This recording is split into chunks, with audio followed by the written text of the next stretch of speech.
happened to me on a dark night in 1976. It was December 19th, a day that would change my life forever.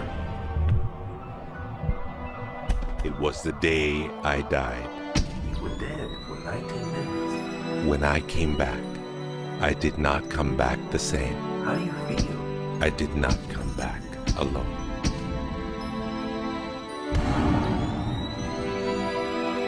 What seemed like days passed in 19 minutes.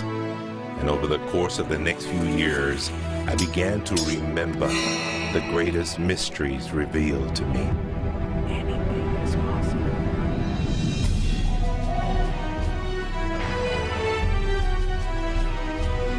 I discovered a secret beyond any secret. The sum of all secrets. My eyes have seen the sun. You have seen nothing. It's out there, and I will find it. You will find nothing. It's like Solomon's gold.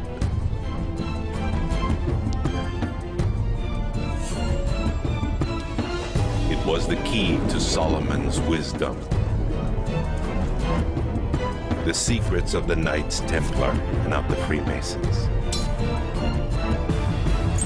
We must be stopped. Courage, my dear boy. Be strong, be brave.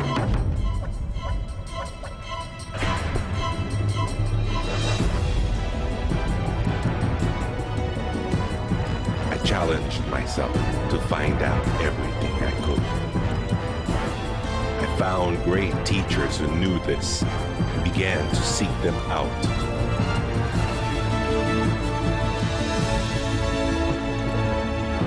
اسأل أؤمن واسمع. Ask, believe, and receive. I traveled the world, and the meta secret was revealed.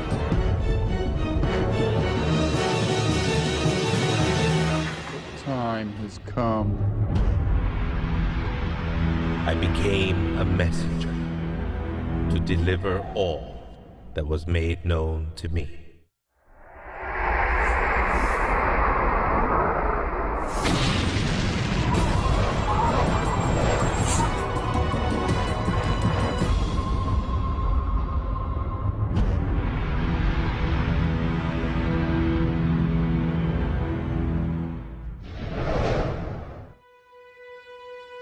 Hello there, I'm Bob Proctor. Meta is a nice word. It's a word most people don't understand. We talk about metaphysical, we'll say, oh, that's bad stuff. No, it's just what you can't see with these eyes. You got to see with an inner eye of understanding. Meta is beyond the physical. Do you know that 99% of our population has been programmed to let the outside world control the inside? If you want to get what you want, you let the inside world control the outside. That's what the meta secret's all about. The meta secret to wealth and abundance is doing what you love, following your passion, enjoying your life, being grateful for this moment, realizing that in fact, you already have wealth and abundance. You have wealth and abundance to the level that you allow it in your life. Expand your level of openness, deservingness, and you can have more wealth and abundance right now. How do you become more wealthy? You become more grateful. Studies here in the U.S. show that grateful people earn more money and are better at innovation. So the first step to becoming more wealthy is become more grateful. Find the good in your world right now, and you'll take a first step to become more wealthy. The meta secret to wealth is knowing exactly what you want and then being willing to pay the price to get it. Most people think that wealth just comes out of having this impression in your mind that you're going to live an abundant life. And that's an important piece of it, but it's incomplete. If you look at the word attraction in the law of attraction, the last 6 letters spell action, A-C-T-I-O-N. One of my favorite words is satisfaction. We all want to have satisfaction. And again, in Latin, satis means enough. Enough action, satisfaction, enough action produces the result. You know, I've been very, very successful with the Chicken Soup for the Soul books, and everyone thinks, oh man, you were lucky, you had this great idea. And we use the law of attraction. We visualize and we put up posters around our office that simulated bestseller lists with our name #1. We visualize bookstore windows full of Chicken Soup for the Soul books, all of which came true. But there's a asking and a believing and a receiving, the 3 steps that I think of in the law of attraction. And the second part of believing is taking action. Because if you believe that your action is going to pay off, you'll take the action. So believing doesn't just mean like sitting there going, I believe I can be wealthy. It means doing the things that produce wealth. The key to abundance is to act in spite of fear, act in spite of doubt, act in spite of worry, act in spite of inconvenience, act in spite of uncertainty, act in spite of anything. If we're talking about metaphysical, we're talking about beyond the physical. So what we've got to do is go inside. We have been programmed to live from the outside in. We're letting what's going on outside of us control what's going on inside. If we're going to get into the meta side of our own personality, we've got to get away from this physical instrument we've got and move into the higher side of our own personality. And start to understand that we live simultaneously on 3 planes of understanding. And we work from a higher to a lower potential. If you're working with electricity, any electrician, any engineer will tell you that you have to work from a higher to a lower potential. If you go contrary to that, you're not going to get any use out of the electricity. Well, when you're working with the mind, you don't start with the physical and work up. You start with thought and work down. Thoughts are of a spiritual nature. Spirit's omnipresent. Where's thought? Thought's omnipresent. 100% evenly present in all places at the same time. I can be underwater and think. I can be in an airplane and think. I've had the pleasure of working with a couple of the astronauts that have been on the other side of the moon, and they could think. Not only could they think on the other side of the moon, they could transfer their thoughts to somebody here on Earth. It's just a form of telepathic communication. You know, it's been said that if you build it, they will come. I think if you build it, and you build something with true excellence, and you distinguish it in the marketplace, and you come up with a selling proposition, and you are aggressive in your marketing to the world, it's possible that people will come. But it's not inevitable that they will come. And sitting around passively visualizing things is not likely to get the world beating a path to your door. My meta secret about wealth ultimately is you've got to create a lot of value for a lot of people. And if you do that, you will bring a lot of wealth back to you. So by giving service and giving that which helps other people improve their lives, brings joy to them, brings service and products to them, if you do that and you keep expanding that, always be thinking about expanding your service to others. And if you do that, wealth is a foregone conclusion. First thing, quit listening to what everyone else is telling you what to do. And start paying attention to what you want to do. You see, I can look back with my memory, and I can remember going and saying, Mom, Dad, or to the teacher, I want to do so-and-so. And they'd say, now, how are you going to do that? See, what they didn't understand is I didn't know how to do it. But neither does anyone know how to do the things they want to do when they first think of it. You don't have to know how. You know, 2 young bicycle mechanics from Dayton, Ohio, in the United States of America, introduced us to a new kingdom. They were the first ones to fly in airplanes. The whole world believed that you couldn't do that. Anything heavier than air is attracted towards the center of the world. You can't fly. But they wanted to, and so they did. Well, clarity to me is a very different concept than I think a lot of people. The first thing I want to know is, what do you think you're trying to accomplish? The next thing I want to know is why are you trying to accomplish it? The next thing I want to know is, if you accomplish it, what do you really think is going to happen in your life? A lot of people come to me and they say, I want to grow my business, because I work a lot in the business world, the entrepreneurial world. I teach a concept, achievement concept, a concept that is predicated on taking action and implementing, called optimization. Optimization is getting the highest and the best use and result and outcome of your time, your efforts, your emotion, your life, your relationships. But you can't begin, and this is where a lot of people, I think, really fall down. You can't begin to optimize until you take the time to observe, examine, and identify not all, but the scope of options and alternatives and other possibilities available to you, number one, to achieve the goal, and number two, as an alternative goal. Clarity is power. Just by being clear, you will automatically begin to magnetize things to you, to your life. The law of mentalism is about the mind.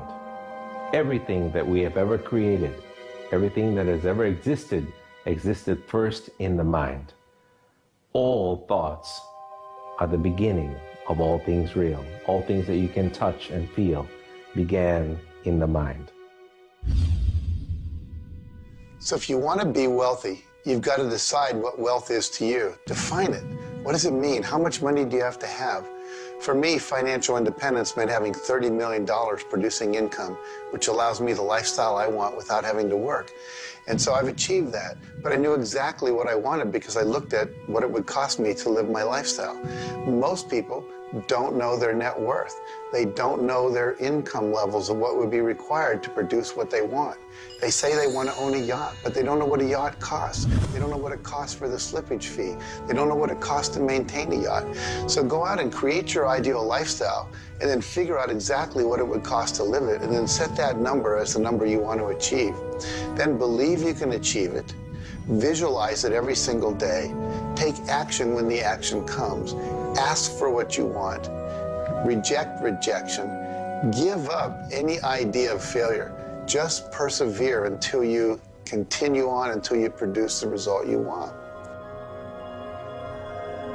The law of attraction's a good starting point for thinking about how to improve your life. You want to align your thoughts and your beliefs with what you want your life to be. But the law of attraction itself, by itself, won't allow you to achieve the abundance that you need. There are certain steps that you need to take, and these steps are all incorporated in what we call the meta secret. And the meta secret isn't one solitary method or one solitary system. The meta secret is a combination of tools, methodologies, and ways to understand the world and ways to understand how we can change the world. Until I started looking at who I was and who I wanted to become, nothing changed. Because every time I would look and I would blame something else or blame somebody else or just look in a different direction that was not inside, I would get more of what I was creating. Because every time I created something, people would react to that. Every time I took an action that was blaming this or blaming that, people would react to that. And you know what? Then I would react to their reactions. And I was creating an environment that was busy. Instead, an environment that supported wealth and abundance. If you look around, there's nothing but the abundance everywhere that you see. You see the trees growing. You see businesses happening. This is wealth, this is prosperity, this is abundance. If it's not happening for you, it's because unconsciously you have beliefs, counter-intentions, negativity that actually blocks it from coming into your life. It's actually working the law of attraction all the time, but it's happening on an unconscious level. The abundance is there, the wealth is there, but if you don't feel it, if you're not expressing it, it's because inside of you, you may feel you don't deserve it. This is part of the unconscious work that has to be done in order for you to feel on a conscious, real, live, earth level what's happening with abundance and prosperity. Abundance, wealth is your natural birthright. If you're not feeling it, it's because of your unconscious beliefs. The law of correspondence, simply stated, is as above, so below, as within, so without. The law of correspondence is simply attesting to the fact that we are human creatures physically present, but we have minds and we have spirits. So we exist in more than just one plane. We might even be multidimensional beings with multidimensional thoughts, and there may be more to you than just meets the eye. If you want to be wealthy on the outside, you first have to become wealthy on the inside. As above, so below. As within, so without. First, you have to become wealthy in your thoughts. Then you become wealthy in your outer expression of that. You have to have a wealthy attitude. You have to have a wealthy, abundant thought form about who you are and what's possible. And when you have that, it will start to manifest outside of you. If a person wants to take a quantum leap rather than incremental steps, they have to begin by understanding that they can do that. There's a marvelous little book. It's called U Square. Now think of what that means. If you square a number, you multiply the number by the number, don't you? Well, when you square, you multiply your potential by your potential. It's astronomical. I mean, you just go off the board. The man that wrote the book, Price Pritchett, he said, when you're looking at a quantum leap, he says it looks ridiculous, utterly. But in retrospect, it looks like a natural thing to happen. It was without effort. It's with ease. And that's what quantum leaps are. What you're really doing is getting rid of limitations in your mind, and you're letting your mind just take off and build a great big idea. And you start before you're ready. You defy what the masses are controlled by. You've got to move into a space all of your own.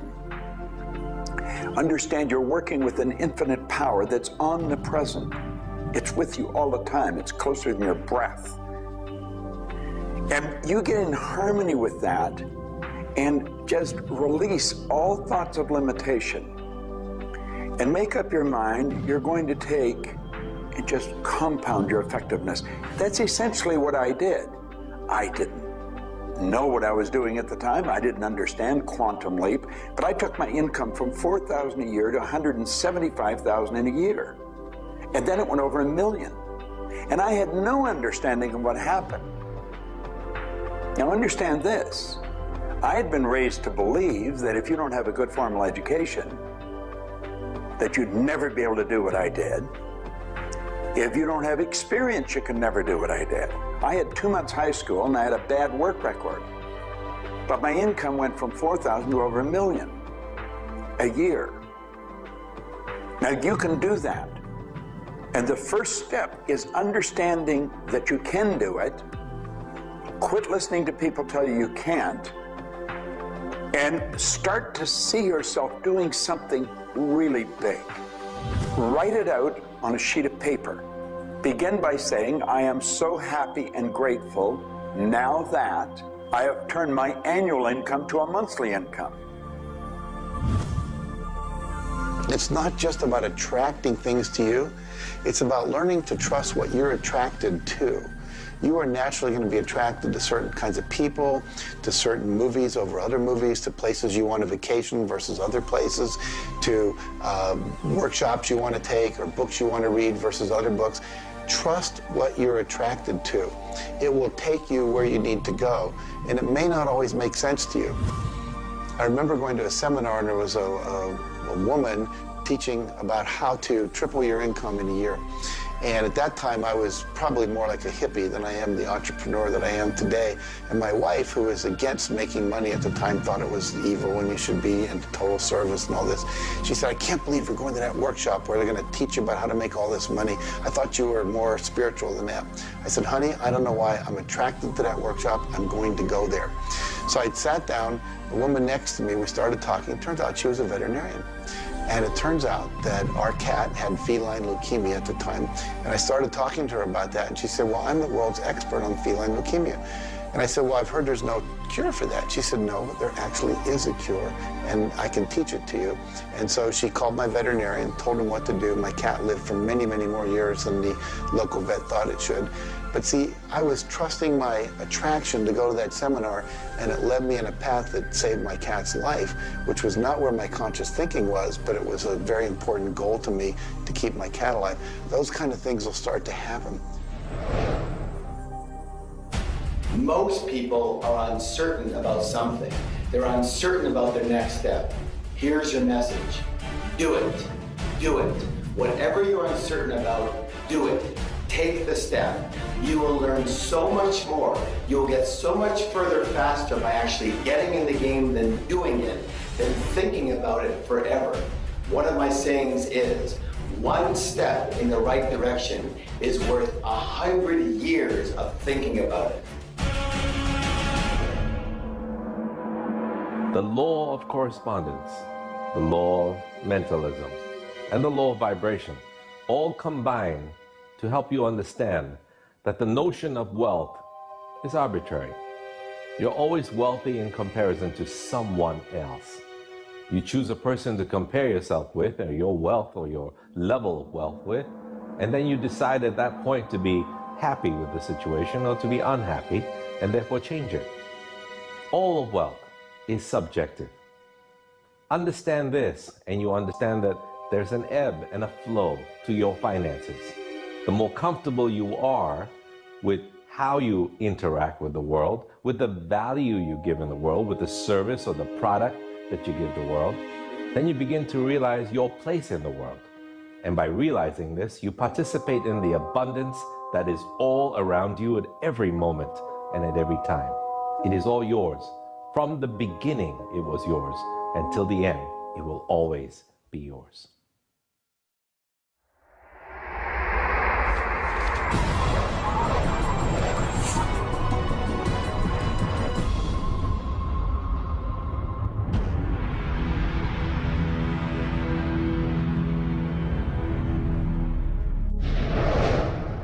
The meta secret to relationships is to know that the universe is giving you love right now.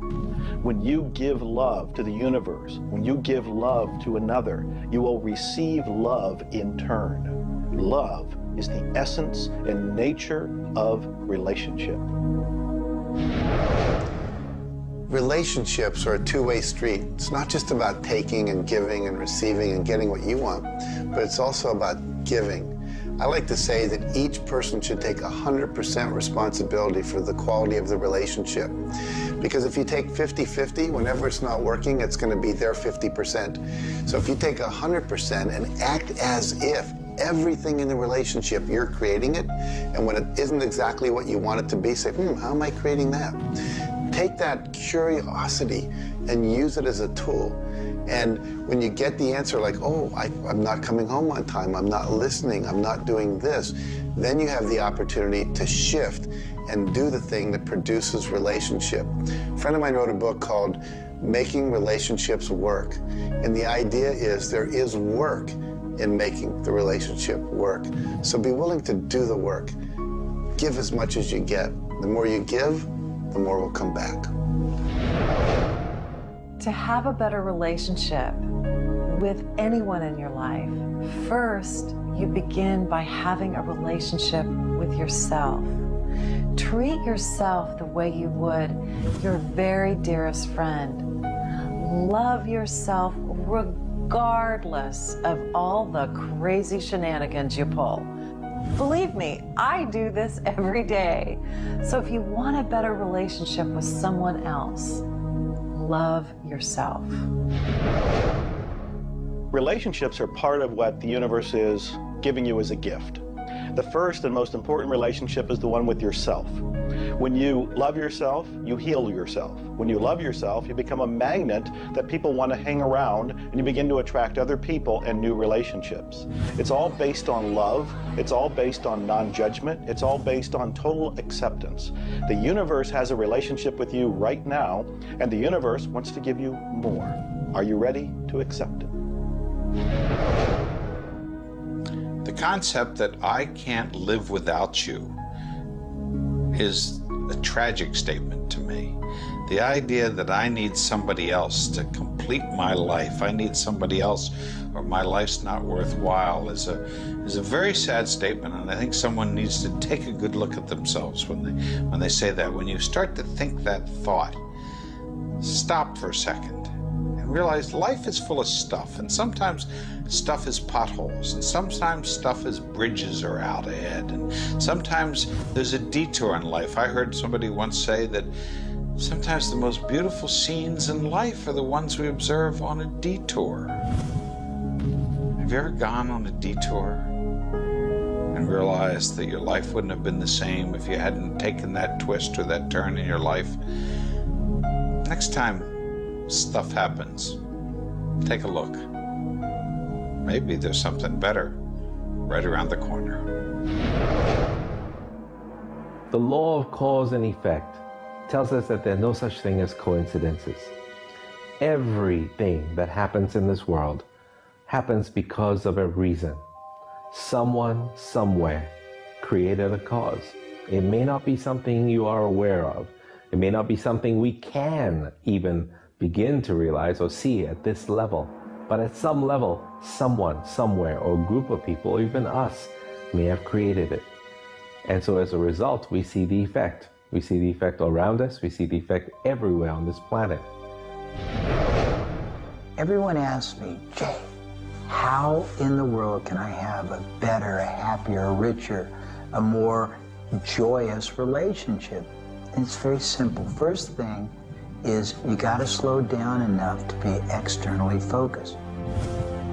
It's all about them. The more interested and externally focused you are on the other person, the more extraordinary their experience will be, and the more naturally they'll reciprocate it. The second, and you're watching me, and I've got a serious side, and you know that, but you got to get in touch with your childlike sense of curiosity, of innocence. The third is you got to be in the here and now, and that's so trite and said so often, but being in the here and now means connecting deeply and being aware of what people are saying and looking at them and being responsive to their feedback and their mannerisms. And the last thing, and the easy thing, is to, again, as I said earlier, enjoy the process. We are so busy, so stressed in our life, trying to get from one thing to another, trying to multitask, that the greatest way to have wonderful relationships is to commit. Commit, not just the time, but your being, to being there, to connecting.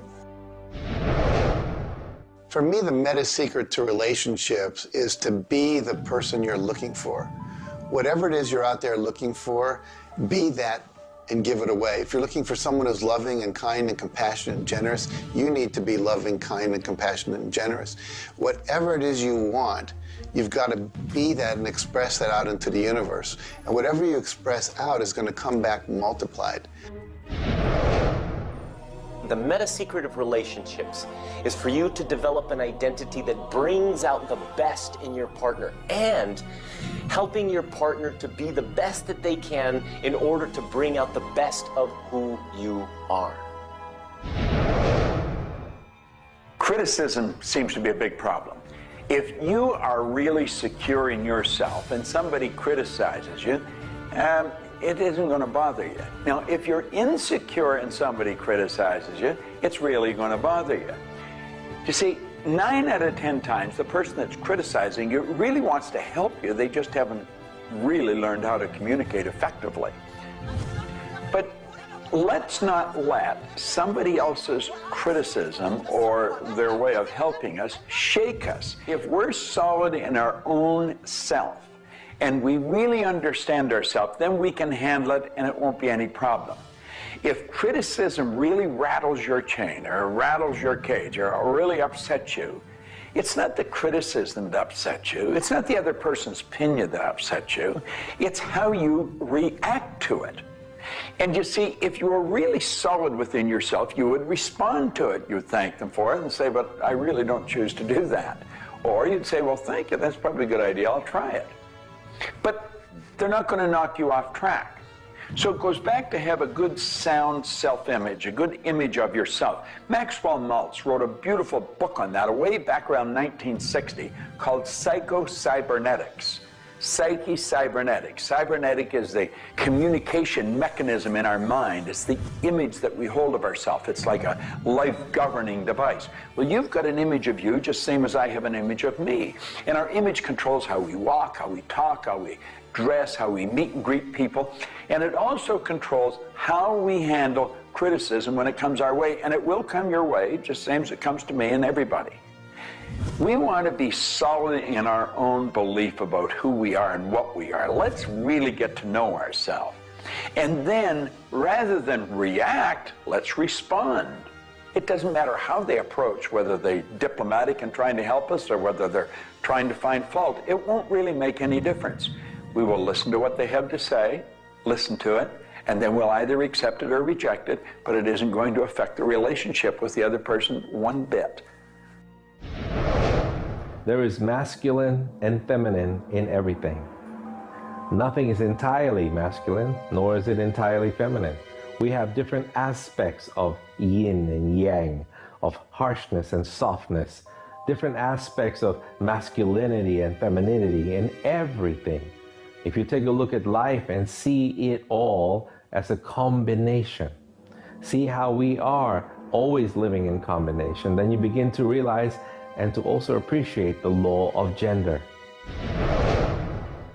Relationships are about communion, taking our life and making it sacred through connection with another human being. So communion and making sacred is what relationship is all about.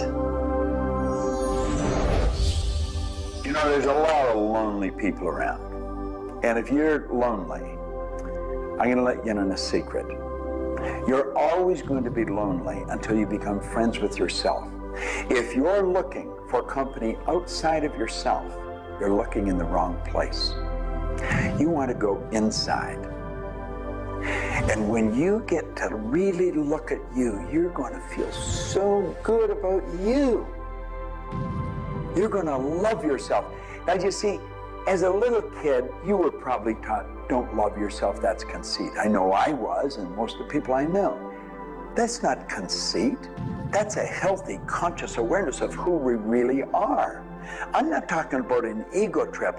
I'm talking about really becoming acquainted with yourself. You've got to build a good relationship with you, or you're always going to be lonely. When you get angry, look at it as, okay, this is a gift. I need to release something here. And in that process, relationship becomes a school for growth instead of just like it's someone that's going to please me. Look at how can I serve them and how can I learn from them, as opposed to how can I manipulate them to give me all my needs met. If you do that, you're going to end up with a much better relationship.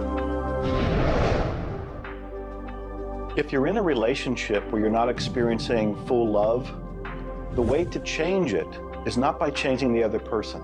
It's by changing yourself. You look within yourself and you start to feel grateful for everything about you. As you change your relationship with yourself, magically, the outside relationship will change as well. You will suddenly see it transformed. You will suddenly see that there's love in that relationship with that other person. But you don't change the other person, you change you. A lot of people spend valuable time in their life focusing on the past. I could probably spoil your week if I reviewed the first 26 years of my life. My life was a mess. And you know, at the end of 26 years, imagine living for 26 years and looking at yourself, you're unhappy, sick, and broke. I had a guy look at me and he told me I was one of the most miserable people he had ever met. And he was right. I was plain miserable. He said, you're always sick. I didn't have a terminal illness or anything, but I was always backache, headache or something, and I was always broke. He said, why don't you change it? Well, as long as I kept focusing on what led me to this point, which was a bad trip, I was going to create more of the same. And he said, let it go. Forgive it. If you're looking for love and not finding it, it's no doubt because of a lack of forgiveness in some area of your life. This is true for all of us.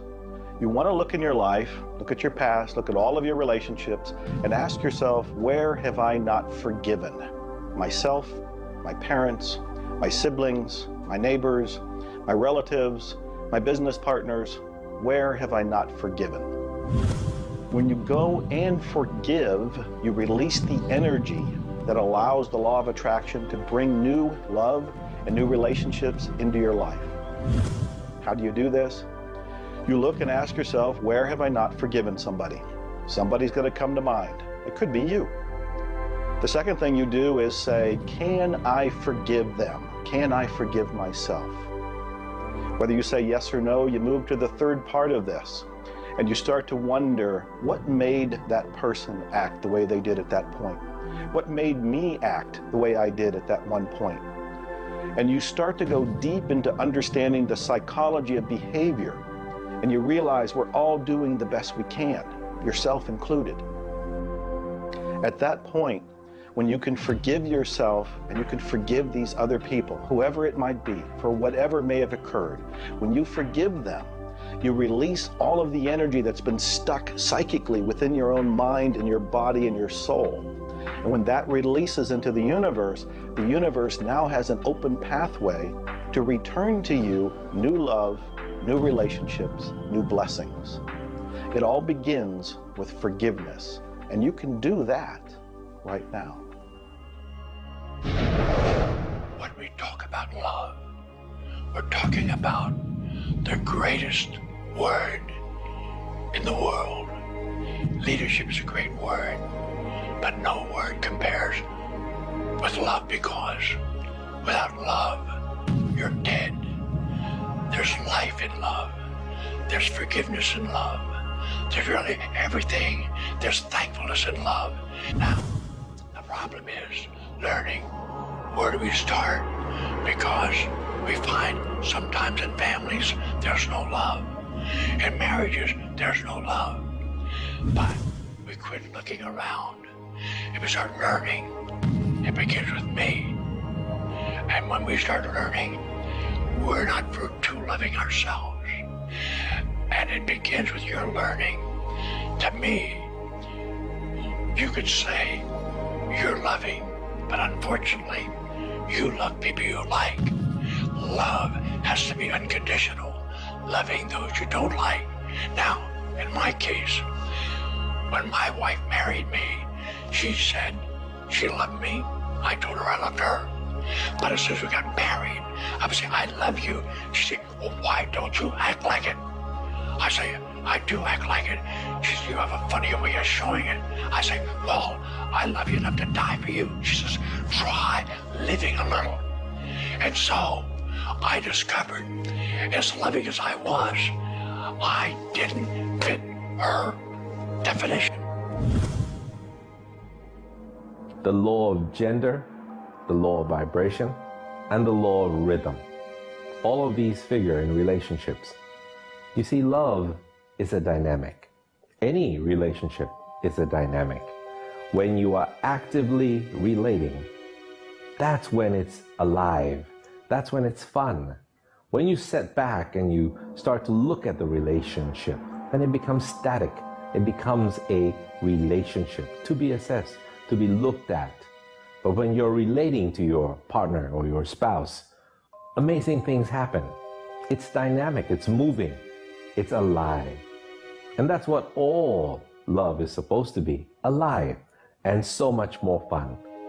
Changes happen all the time. We change. Human beings change. You change, I change, we all change. But if you can change together in the same direction, amazing miracles take place.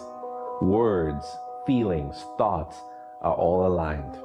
And all of a sudden, you can take on any problem and it's not an issue. That's what relationships are all about. That's what relating is all about. That's what love is all about.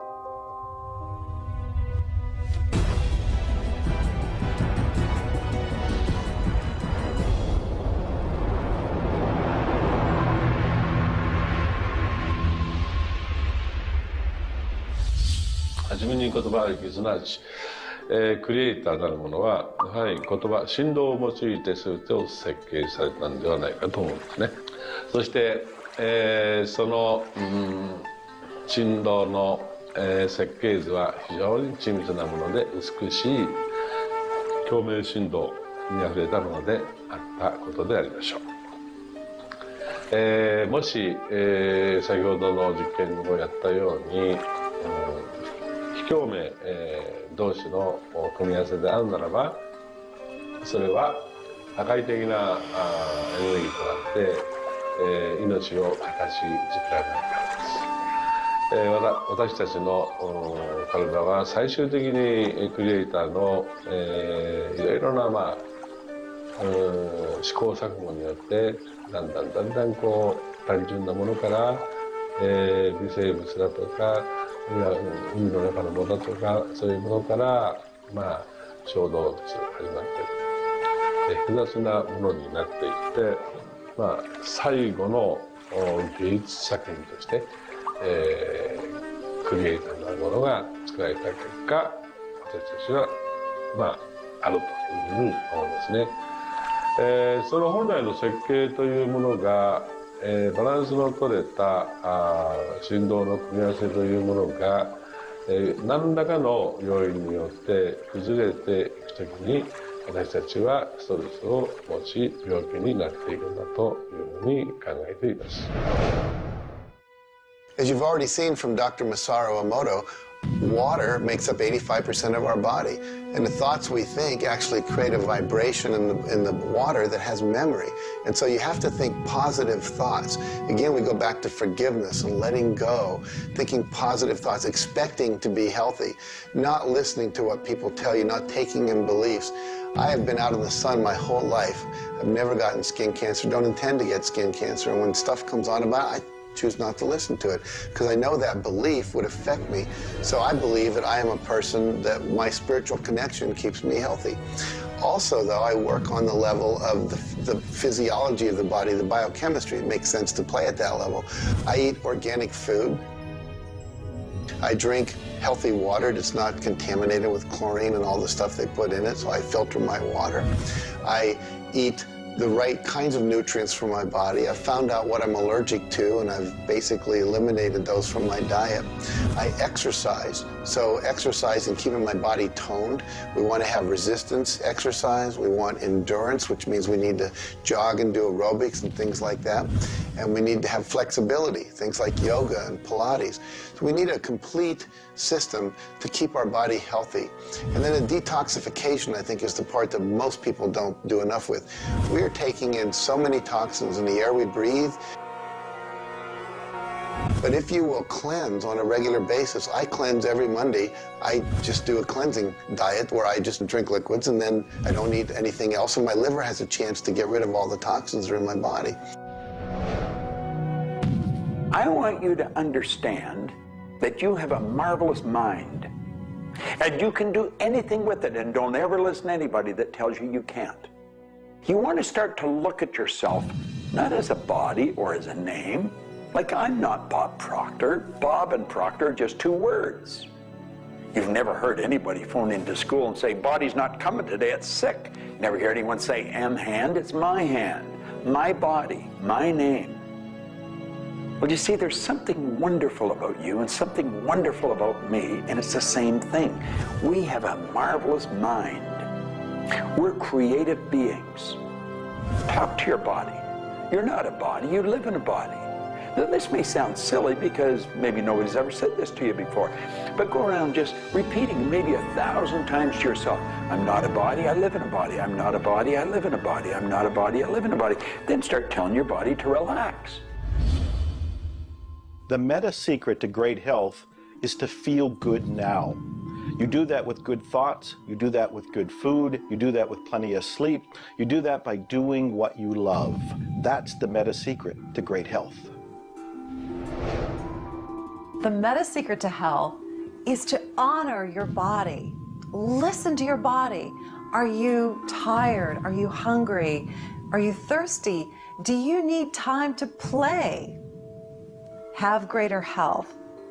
Honor your body. Health. Not just physical health, not just eating the right things and getting exercise, but let's talk about emotional health. This means doing what you love, loving what you do, looking forward each day, researching, helping other people, giving back. This is the meta secret to emotional health. To me, recognizing the divine component in us has a twofold effect. On the one hand, it's incredibly humbling, because how many of us really live up to being godly? How many of us really maximize the God-given talents that we're given? How many of us really live lives of fulfilled potential? So on the one hand, it's kind of intimidating, but on the other hand, it's very inspiring. It's inspiring to think, I, as a human being, am capable of being godly. I'm not God. I'm not going to confuse myself with God, but I am capable of being godly. I am capable of a goodness which can resound around the world. I am capable, like God, of using language to bring things into existence.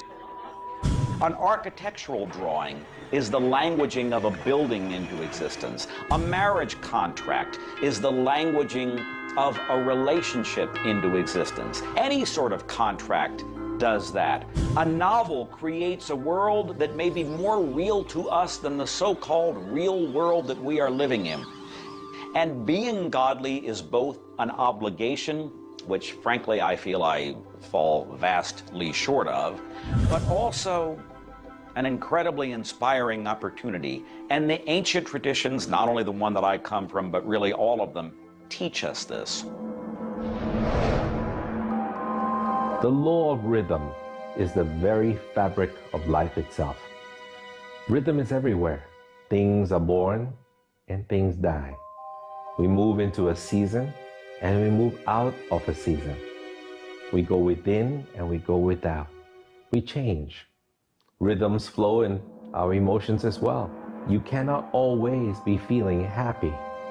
Sometimes you'll feel sad, you'll feel down, and then you'll come out of it. Whatever goes up must come down. You've heard the language. Rhythm is exactly that. And the minute you begin to realize that all of life is all about the law of rhythm, then you can flow easily in bad times and then have more fun in happy times. When you start to expect rhythms, know that if you're happy in one direction, you can also be unhappy in the other direction. The law of rhythm surrounds us, works with us, and if you master it, there's nothing you can't do. The meta secret to health and having amazing energy is the ability to look at your world from a perspective that, hey, things aren't always going to go your way, but you know what? As long as you always do your best, as long as you are focused on what you achieve and what you're trying to accomplish, then it's all going to work out. I think one of the most important keys is to recognize in life just about all the limitations that we have are self-imposed. To realize that is the greatest breakout, the greatest. I talk about staging jailbreaks in your life, breaking out of the mental prisons, getting over the walls of the self-imposed impossibilities in life. And it is remarkable what happens when you realize, take a look at what really is holding you back. And very often, almost all the time, it's you. It's you. The power lies within you. See, humor is good. It really is. I don't really understand what it does to you, but I know it does something to your brain. Norman Cousins, who's gone now, but lived a long and very, very effective life. And he had been diagnosed with a disease, and it was killing him. He was literally dying. And one day he got thinking to himself, if sadness and sickness are hooked together, then happiness and health must be hooked together. And so he had people bring in old movie films of Laurel and Hardy and all kinds of different old actors, funny stories. And he started to play them. They made him move out of the hospital. So he rented a suite of rooms in a hotel. And he had these movies playing all the time. And he was laughing, a real belly laugh. And he got better. Now, I think you know when you're laughing, you're feeling good. Start to laugh at yourself. When you make a mistake, laugh at yourself. Don't get serious with yourself. It plays a very, very important role in a healthy, relaxed life. If you want to study it further, get into some of Norman Cousins' material, and he'll explain exactly what it does to the brain that controls the vibration of the body. Start laughing a little more. Have fun. The mind can't be all it is designed to be without the body being everything it was designed to be. But we basically thwart both. Or you can have a great relationship. You can have a great financial situation. You can have a great family relationship. And the big problem in our society, certainly in Western society, people don't exercise, 92% of people don't exercise, they don't eat nutritious things, they don't complement to compensate. It's very simple. And if you break it down to the little steps like eating an elephant, you'll have the most rich, satisfying, fulfilling, gratifying, liberating life, but you got to balance it. Health is all up here. All I know is right now, I don't have a voice, I don't have good sight, I don't have a hearing. My strength is gone. However, I have never been more excited and thankful in my whole life. The law of vibration simply states that everything is in motion. Nothing stays static. At some level, even though something may appear as if it's not moving, its molecules are moving, its atoms are moving. Everything vibrates. Not just your thoughts, everything. Now, I do understand that disease cannot stay in a healthy vibration. It just cannot. I also understand you cannot turn disease into health, but you can release disease and recreate health. You see, your body is changing at the rate of millions of cells every second. And it's the thought patterns that you hold in your mind that control the vibratory rate of the body. Your brain is an electronic switching station. There's all kinds of material written on thought, on attitude, and on health. And I do know this. If you are suffering from a physical disease, quit talking about it, quit thinking about it. Go to a very competent medical doctor and follow that person's advice, because he or she will tell you what to do physically, but at the same time, instantly begin visualizing every molecule of your being in harmony with the law of vibration. Now, I would have an affirmation that I would repeat. I am so happy and grateful now that every molecule of my being is vibrating in perfect harmony with God's laws. My body is getting healthier and stronger and more vibrant every minute of every day. And repeat that. Treat it like a mantra.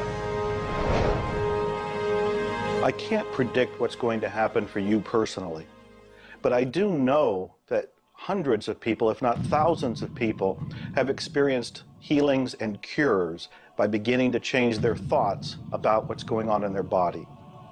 In my book, The Attractor Factor, I talk about a person who had cancer.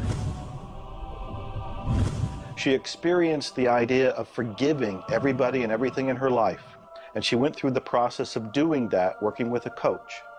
She then went back into the doctor's office. They opened her for surgery, and there was no cancer. It was gone. By forgiving everybody in her life, including herself, she transformed her body. She reached this place of healing and this place of peace. And as a result, she experienced a cure. If you're finding yourself sitting here watching this and you're ill, you've got a chronic condition, you're sick, what you need to do is a couple of things. Number one, you need to first work on your attitude. You need to believe you can get healthy. You need to not believe anyone who tells you you're going to die, or it's terminal, or it's going to take a long time. Literally, we know that we can get rid of a disease in minutes, in literally minutes. I had a cold once, and a person literally did an exercise with me. My nose dried up, my fever went away, the achiness went away in 5 minutes. So we know the power of the mind. We know that you have to forgive and release. So much work now being done on cancer, where we know there's resentment, and different forms of resentment will come into different forms of cancer in the body. So it's critical to get yourself aligned with spirit. When you are aligned with spirit through meditation, through doing the things that bring you joy, through doing the things that align you, and you know what that is for you. It could be singing, it could be walking in nature, it could be petting your cat. When you move into that state, healing naturally takes place through you. There's this innate, natural healing ability that's always working to heal you if you get you out of the way.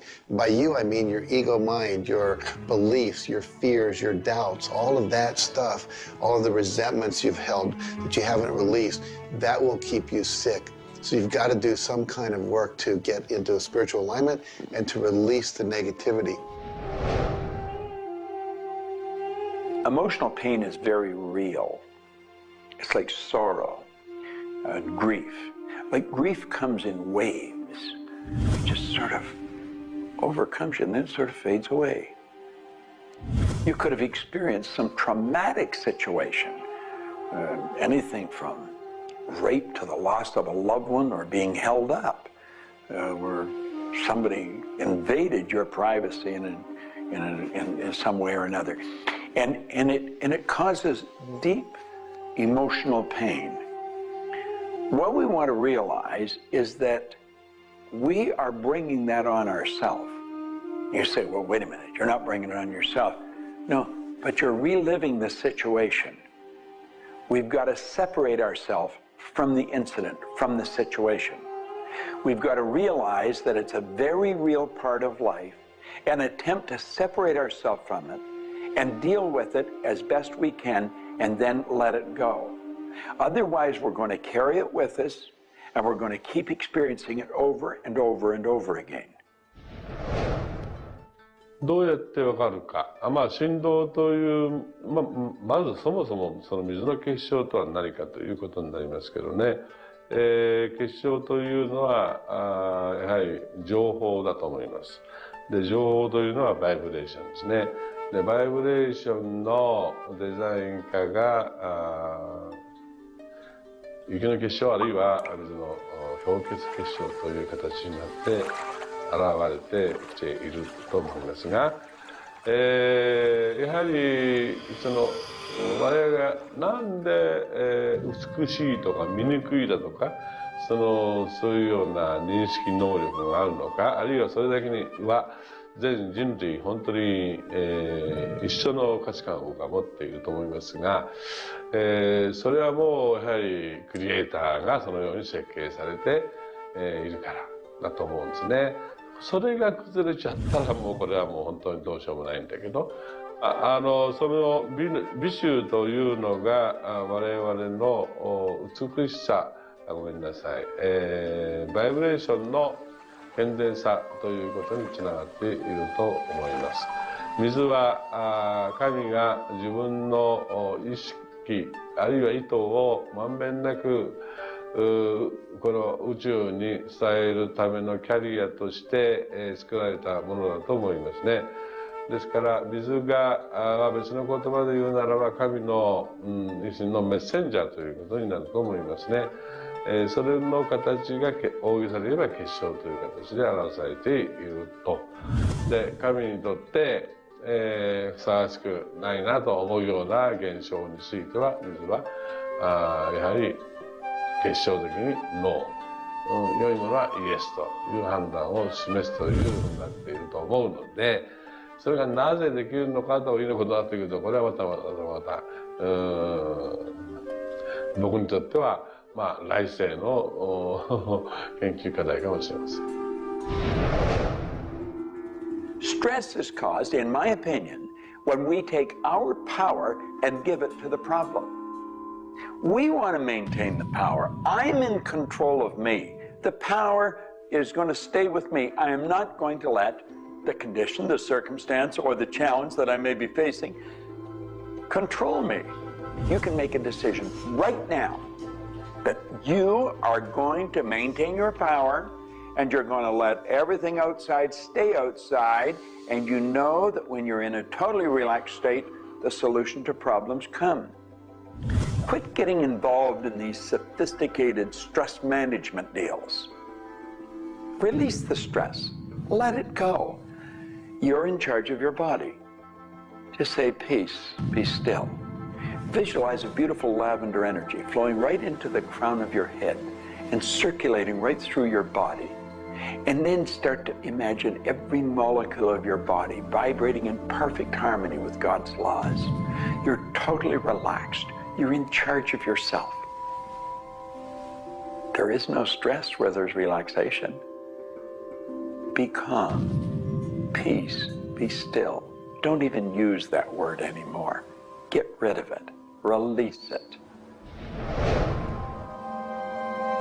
The laws of cause and effect, of rhythm and polarity, come into play when we talk about your health. Your body is an amazing symphony. Amazing miracles taking place on every part of your body. And what holds it together are fields of force that we cannot even begin to understand. Every day, your cells are renewing until you have new organs generated all the time. And your body and your cells are repairing themselves even as they remove toxins from your body. I can't help to wonder sometimes if you gave that entire symphony a wonderful environment filled with fields of happiness and radiant joy and vitality, how that growing, renewing process might work a little bit better, sort of like happy children in a playground.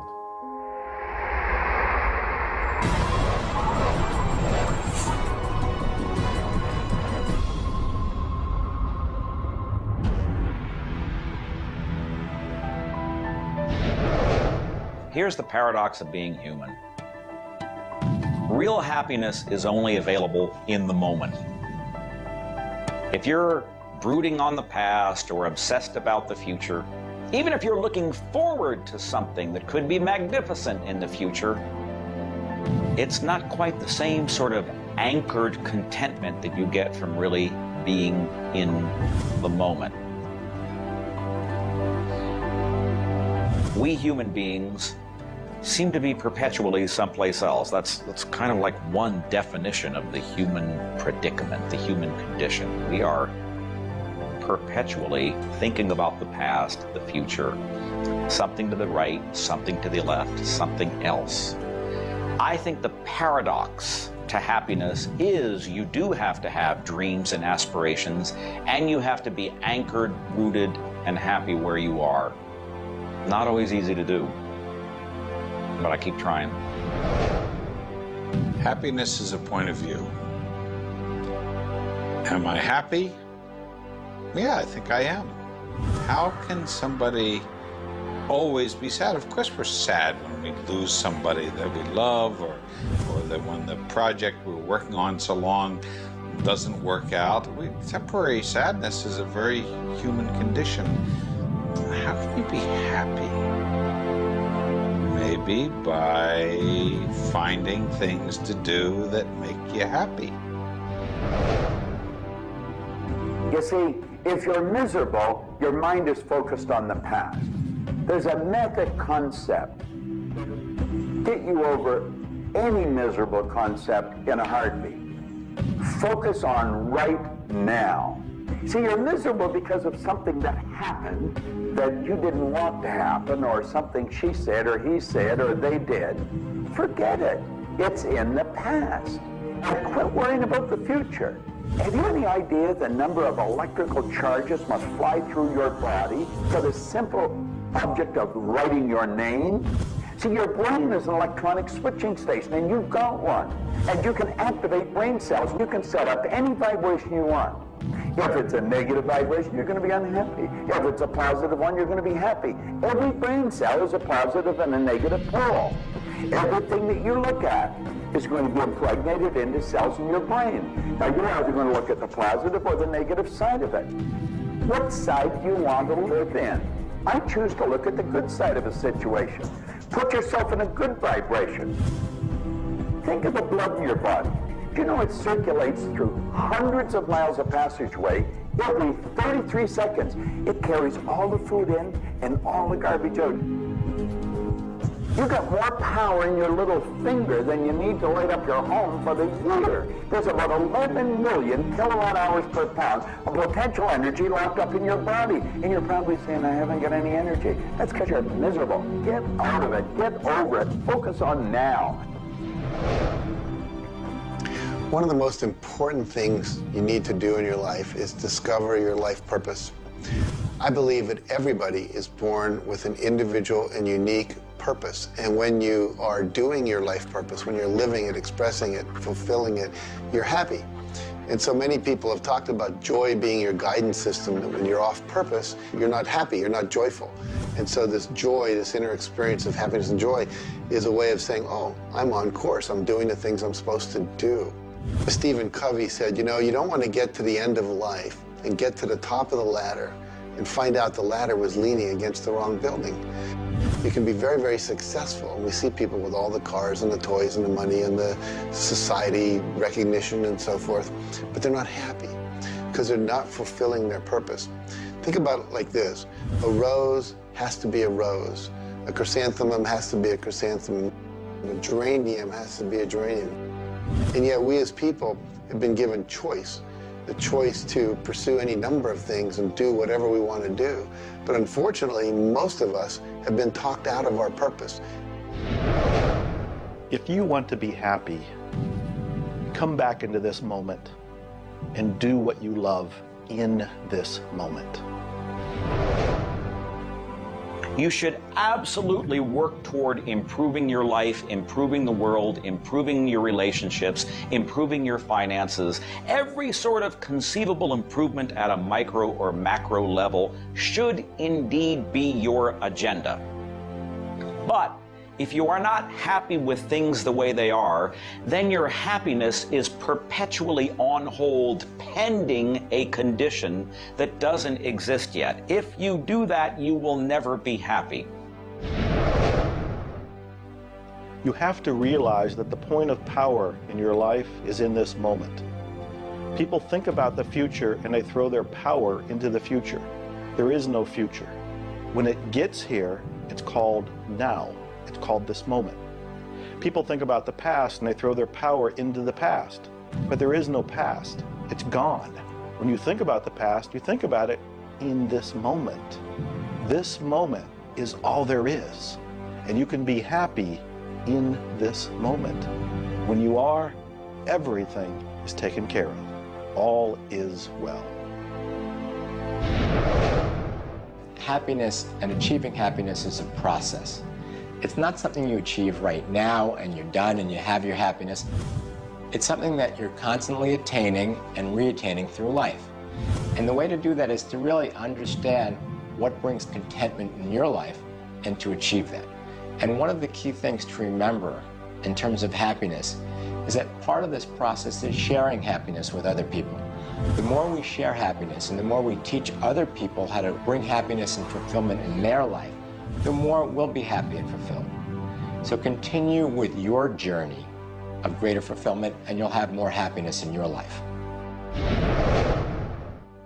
The law of polarity is about dualism. Everything exists in relation to something else. There is no person that's entirely good. There is no person that's entirely bad. There is no entirely hot or entirely cold. It's always hot in relation to something else that's colder. It's always colder in relation to something else that is hotter. We move in directions as opposed to moving in a static field. We always move from one place to another, from one thing that's more pleasant to something that's less pleasant, or something that's unpleasant to something that's more pleasant. There is a movement, and this movement exists because of polarity. Happiness is what you want, and happiness you can have right now. Why aren't you feeling happy? Why isn't anybody feeling happy? Because psychologically they use unhappiness as a motivator. They think by being unhappy, angry, desperate, frustrated, whatever the feeling might be that's not happiness, that it will whip them forward. It'll make them take action. And it's something that actually shoots themselves in the foot. Because when you are happy now, which is available to you right now, you know what your choices are. You can see what your decisions are to be, and you can more clearly decide on what to do next. It comes into really understanding something about ourselves. We should start at a very early age, and we should ask ourselves, who am I? You know, what really makes me tick? And get to know ourselves. We're in a hurry to get a car or build a business or buy a house. We should introduce ourselves to ourselves. School hasn't done it. Our parents aren't doing it. You go to work for somebody, they're not going to do it. So if you don't do it for yourself, you're not going to do it. This deals between you and yourself. Pogo said, we have seen the enemy, they are us. Whatever has happened in your life, whatever's going on for you, if it's not the way you want it, any situation, consider the fact that everything happens for a reason, and that reason is there to serve you. How can you reframe this? How can you relook at this in such a way that helps you, that supports you, that puts you on the path to success and positivity again? It doesn't help you to be negative. It doesn't help you to wallow. All that can do is bring you down. It's time to change your mind. It's time to reframe, relook at it, have a new perspective, a new view, and put this in the light of this was there to serve you. There's no accidents in the universe. This happened for a reason, and that reason is there to help you. We grow up with the idea rich people aren't happy. Well, I know rich people that are laughing. They're very happy. And of course, I know people that are very wealthy and are very unhappy. I remember old Nightingale one time saying, since it doesn't make any difference whether you're rich or not, if you're happy or not, you might as well be wealthy. And then if you're miserable, you can at least be miserable in comfort. We've got to understand that all the money in the world is available to us, but we have to earn it. Now, that does not mean we should work. This is where the meta secret really comes into play. Working happens to be the very worst way to earn money. We should work for satisfaction. People should go to work at what they love doing. When we think of work, what we're really talking about is how we spend our days. Work has probably a bad energy attached to it. We should spend our days doing what we absolutely love to do. When it comes to the fear of failure, you look at your life and you ask, if I pursue my dream, my passion, my love, and it doesn't work out, will I still be okay? Can I still love myself? Will life still go on? When you realize that the answer is yes, you remove the fear of failure. When you remove the fear of failure, you have energy to go forward and actually make it a success. Well, what about the fear of success? When you are successful, you can make a difference in the world. If you really want the world to be a happy, prosperous place, contribute a happy, prosperous person to it? You. The meta secret to happiness is that there is perfection in imperfection. That when we accept our environment for what it is and the people around us for who they are, we can make a big difference. Happiness. What makes you happy? Everyone is not the same. For me, it's research. I love researching and writing and putting multimedia programs together. And this allows me to do something else that I love, traveling the world. I travel more than 6,000 miles, that's 9,000 kilometers, every week. I've been to more than 52 countries. I board an airplane every 2.5 days. I've been around the world more than 16 times in just a couple of years. I enjoy that. Meeting new people, meeting new audiences, helping people. What makes you happy? That's what makes me happy.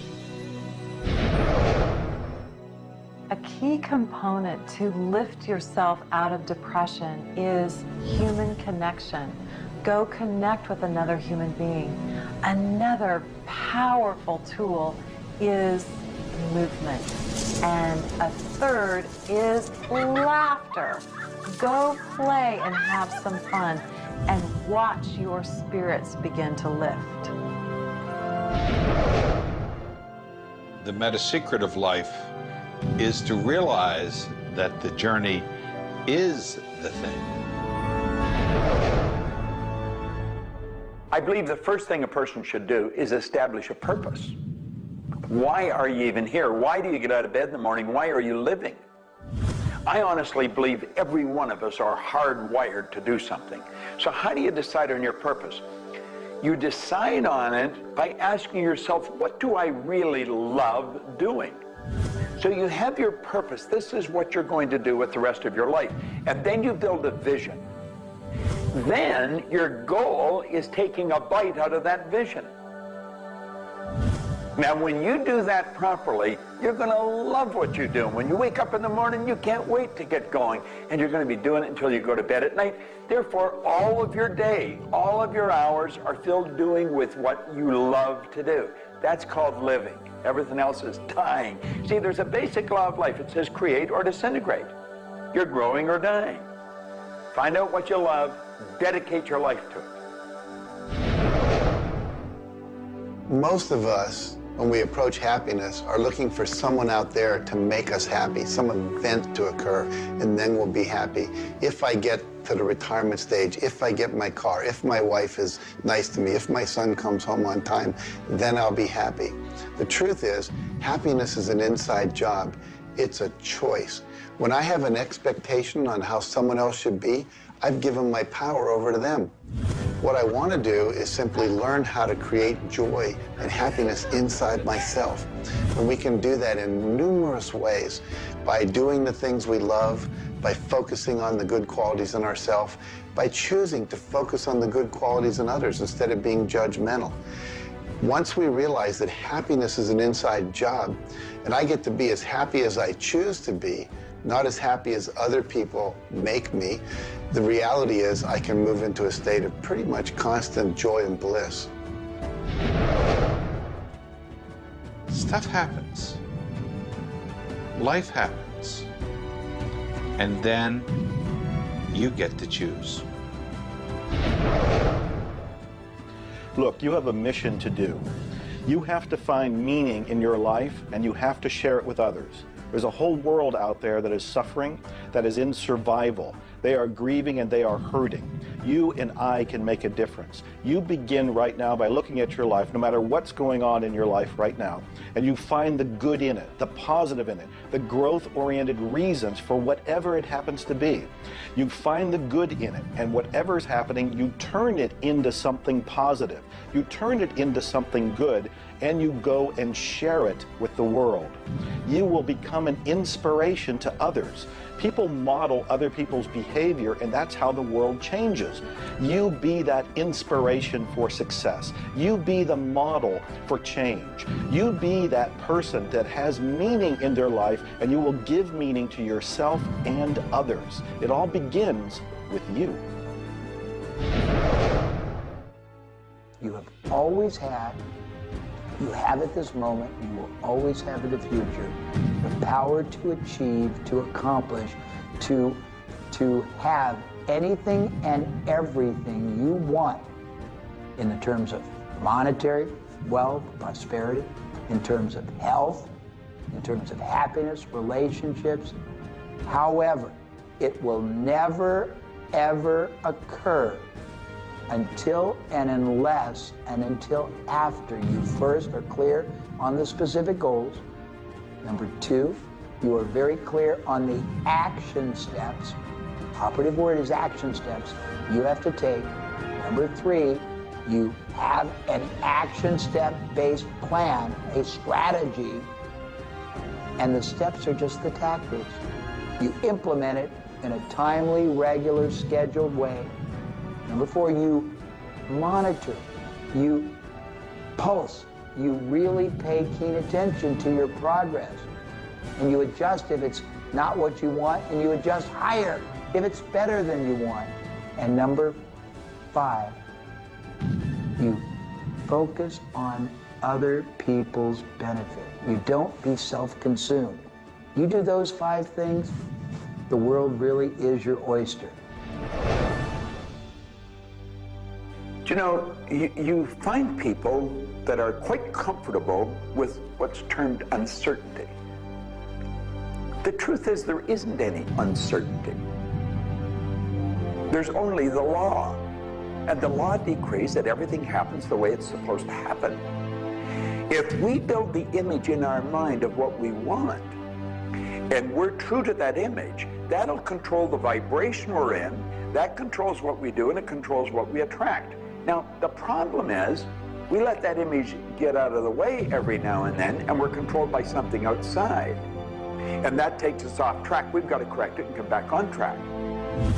But a person that has direction in their life, there's no uncertainty. There's only good stuff coming. It's stuff that's going to cause the image in our mind to move into form. And so we wake up every day wondering what part of it's going to show up today and where's it coming from and who's going to deliver it. Every day holds something really good for us. Alfred Adler, the great psychologist, said, "I am grateful to the idea that has used me." I love that. Get a big idea and understand that you're going to see it move into form, and that's just as certain as the night following the day, because that's governed by law too. The laws of correspondence, of vibration, polarity, and rhythm come into play when you talk about the meaning of life and happiness. We make our happiness dependent on what other people can do for us instead of what we can do for ourselves. You know, there's a concept they don't teach you in school. It's called enough. Sometimes what is enough for one person may not be that way for somebody else, and we want more. And when you want more, you're setting yourself up for disappointment, because not always will you get more. Sometimes you do, but it's not all the time. I don't know who told us on this planet that everything is going to go our way. Sometimes things will go your way, sometimes they won't. We've got to learn to accept this. That's the rhythm and the flow of life. All of life is filled with possibilities. And when you see possibilities, well, it allows you to accept failures as not final. Failures are learning lessons. The American Indians, the Hopi Indians in the Southwest, well, they have a belief. Every day they wake up and pray to the Great Spirit, and they say, "Oh, Great Spirit, allow us today, this day, to make 20 mistakes." You see, they believe that by making mistakes, by failing, you actually learn more. You add to this wonderful fountain of wisdom that is called you over a period of time. And if you don't fail, they say, you don't learn anything. So how many times have you failed? I know I have failed a lot. But over the course of the years, I also knew something that was different. And that was that I was responsible for my own happiness. I knew that there was laughter everywhere, but I also knew that if I wanted to participate, that laughter has to come from inside, not from outside. And that's the nature of spirit, and that's the nature of who you are, and that's the meta secret to everything possible.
In this grand miracle called life.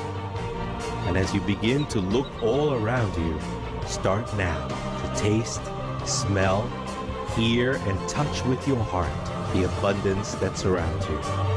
You are indeed spectacular beings of light. So if you want to know the meta secret to life, to happiness, live more, love more, laugh more. Change the stories in your head, and you can change the world. It's a short trip. Make it a good one.